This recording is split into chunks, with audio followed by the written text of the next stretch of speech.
Welcome back to the deep dive. So I think if you've ever, dipped your toe into Buddhist thought, you've probably hit a wall. Oh, absolutely. A very common wall. And that wall usually has a couple of big intimidating words on it, right? Non-self, anatta, and dependent origination. hmm They're held up as these core liberating truths. But for most people, they land with a thud. It can be confusing, abstract, even a bit threatening. Threatening, yeah, like Yeah. you're being told you have to deny something essential about yourself. Exactly. But our sources suggest something really interesting. The confusion isn't because the teachings are so radical.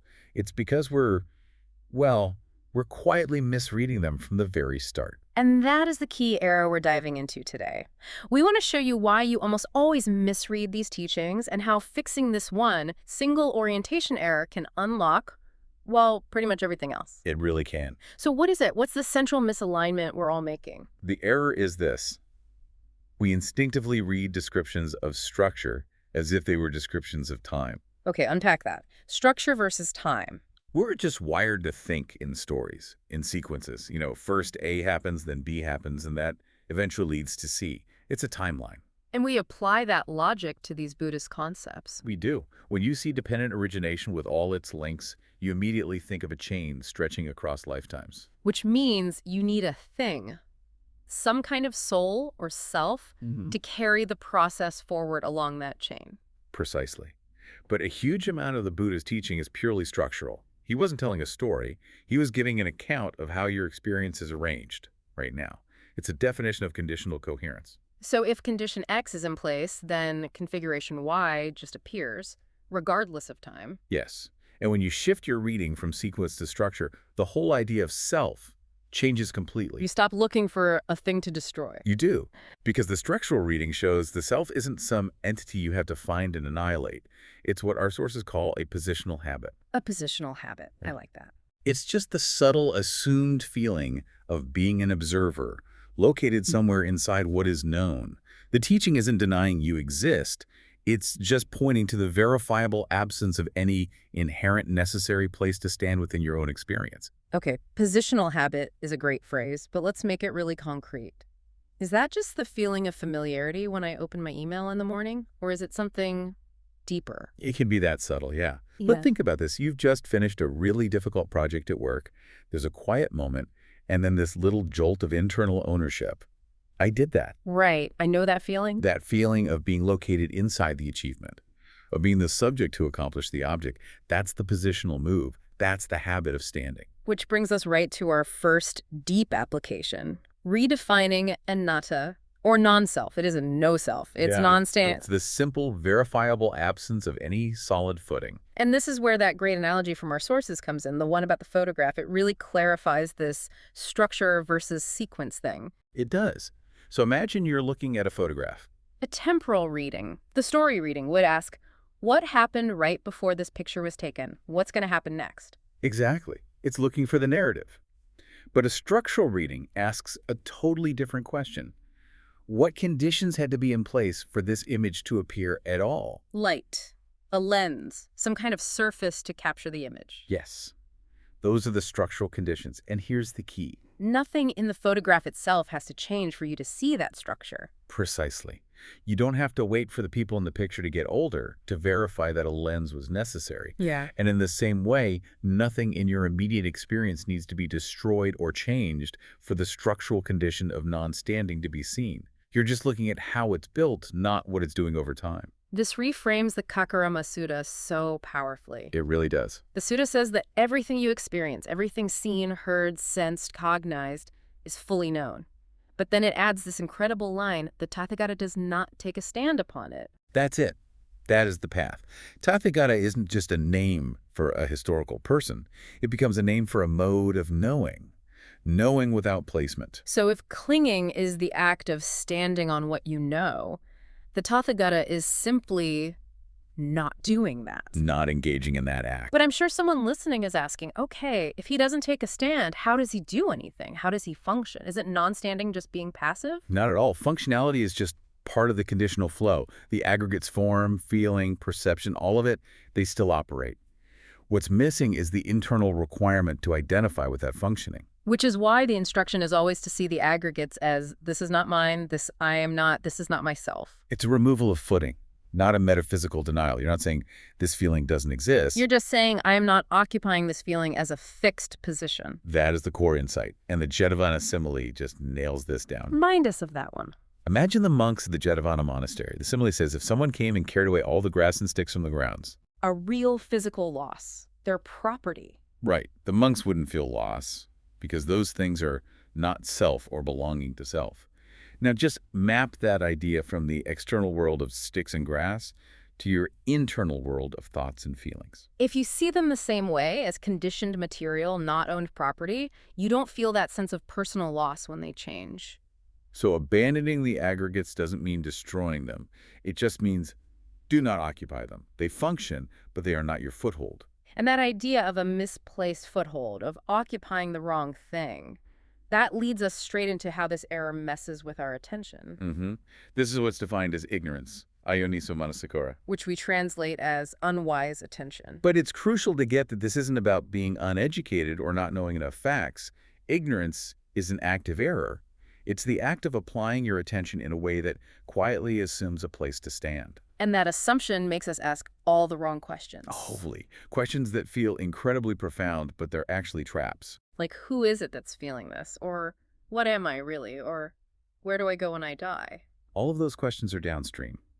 They only make sense because the positional habit, the standing, has already been taken for granted. Attention is being placed specifically to stabilize that assumed position of me.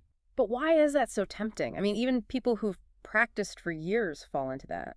Because our entire world, our language, is built on the grammar of a subject and an object. We're constantly trained to look for a stable reference point. So wise attention, yoniso manasikara, flips the script. It just aligns attention with the structure, with conditions, with dependency, with arising and ceasing. It maps the field without installing an observer inside the field. So instead of asking who is feeling this, I ask, how is this feeling arising? What are the conditions? Exactly. You shift from why is this happening to me to when these conditions are present, this experience arises. This shift makes perfect sense of the Buddha's famous silence on the 10 unanswered questions. It does. You know, whether the world is eternal, whether a Tathagata exists after death, it wasn't him being evasive. No, it was absolute precision. To answer yes or no to any of them would mean reinstalling the very grammar of a fixed entity and a place to stand, which the core teaching is just finished dismantling. You can't use a structural reality to answer a story-based question. You can't. It's like the fire without fuel simile. Right. When you remove the wood, the fire goes out. And the question, where did the fire go, becomes nonsensical. It assumes the fire was a thing that went somewhere, instead of a conditional process that simply stopped when its conditions were removed. The silence wasn't a mystery. It was a way of showing that the question itself was structurally incoherent. And that same mistake reading structure as a story just completely swamps our understanding of dependent origination. It's the biggest hurdle. It gets persistently misread as a chronological story, a narrative that needs a carrier, a soul, to travel from link to link across time. But the actual formula he used is so precise. Incredibly precise. When this is, this is. With the arising of this, this arises. And the key is that word when. It doesn't mean after. It means independence on. Yes. The whole configuration is holding together through dependency right now. It's a matrix, not a timeline. Okay, so if it's a matrix running now, let's reframe the big links. Ignorance, the first link. It's not something that happened in a past life. No. Structurally, ignorance is just attention being placed in this very moment in a way that turns a conditional flow into a fixed identity. If you're stabilizing a position right now, ignorance is running right now. So then what about the two links that confuse everyone? Bhava and jati. Becoming and birth.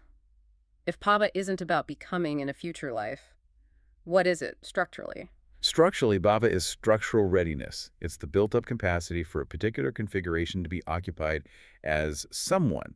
Think of it as the potential for an identity to crystallize, which is powered by craving and clinging. It doesn't need time. Is ready the instant you cling. Okay, can you give a real-time example? Not across lifetimes, but in the last, say, 5 seconds of my thought process. Absolutely. You get an annoying email. First, there's contact. You see the words. Then feeling irritation. Then clinging arises. You want the irritation to go away. Right. That clinging instantly creates the bhava, the structural readiness. The potential is now there for the identity of the person who is being wronged by this email. The stage is set. And jati, or birth, is the moment I actually step onto that stage and say my line. Perfectly put. Jati is identity crystallization, the moment that readiness is occupied and the standpoint appears. I am the victim of this email. That is the birth. And as soon as that birth happens, Aging and death, vulnerability, loss, the desire for that identity to end, they follow immediately. They're structural consequences, not future events. The moment you take a stand, you become structurally vulnerable to loss. wow. So it's not a 40-year story, it's a 4-second drama of conditional existence. The entire structure of suffering, verified in real time. This changes everything about the goal of practice. If the path is just structural verification, not a story of becoming, then we're no longer striving to become an enlightened person. That's right. The goal becomes verification, not cultivation of a better self. Conditions still matter, of course they do. But the practice is no longer driven by this feeling of personal deficiency. It becomes continuous structural verification. Exactly. But that raises the question of effort. Why try if there's no owner of the results? Because without effort, the conditions that cause suffering will just keep running on their own. So if right effort gets reframed, it's not some white-knuckled exertion by a self. It's simply the non-support of unskillful conditions. It's giving a direction to the flow without an owner. This reminds me of the insight from the Titiyatthana Sutta. The Buddha rejected views like everything is caused by past karma or everything is created by a god. Because they make effort irrelevant. If everything's predetermined, why bother? But because the structure is conditional, your effort right now is what changes the causes. The moment you shift your attention, the structure shifts. So how does this apply to mindfulness, to satipatthana? We usually think of it as a technique for observing ourselves. Read structurally. It's not a technique you apply to yourself. It's more like a map of the 4 key territories: body, feeling, mind, and mental qualities, where the habit of standing constantly tries to reappear. So its purpose is to make those places non-habitable over and over again. Yes. You aren't observing yourself, you're mapping the terrain where the positional habit tries to build its house. So if I notice a strong feeling of anger, I'm not just watching my anger. I'm seeing, here is a potential foothold for the identity of the angry person. Precisely. And by seeing it's just a conditioned phenomenon, it can't function as a permanent refuge. That verification releases the stand. Okay, so finally, what about the refined states, the jhanas? They sound like the ultimate achievement, the ultimate place to stand. And that's the subtle trap. The danger is restanding as the one who has achieved this profound state. Structurally, jhana is just what non-clinging feels like when the conditions are very calm. It's stability without occupation. It's the structure of unification. Without anyone there being unified. The Samadhi Sutta confirms this. It defines that ultimate perception not as a personal achievement, but simply as the stilling of all formations. Cessation nibbana. It's a structural fact, not a place to live. This has been a huge realignment. From a confusing story to a verifiable structure. Let's try to sum up the absolute core takeaway for everyone listening. I think it's this. The confusion you felt with these teachings comes from imposing a time-based story onto a purely structural reality. The path isn't a story about becoming someone else or destroying a part of you. It's simply the recognition that knowing does not require a place to stand. And freedom then isn't some mystical disappearance. It's just the absence of positional requirement. What dissolves is only that ingrained habit of standing somewhere inside your own experience. The experience itself, the knowing, life, it all continues, just without the incredible burden of ownership and position that generates all our suffering. And that means when cessation is understood structurally as immediate non-support of a condition, right now, rather than some goal you have to wait years to achieve, the whole path is right here. You don't wait for the structure to end, you just stop feeding the conditions now. Which leaves you with the final thought. What happens in that moment you truly stop feeding the positional habit? What is it like to notice the profound, undeniable absence of the entire structure of suffering, the very instant you choose not to occupy that stand? That is the quiet sufficiency of the immediate structure.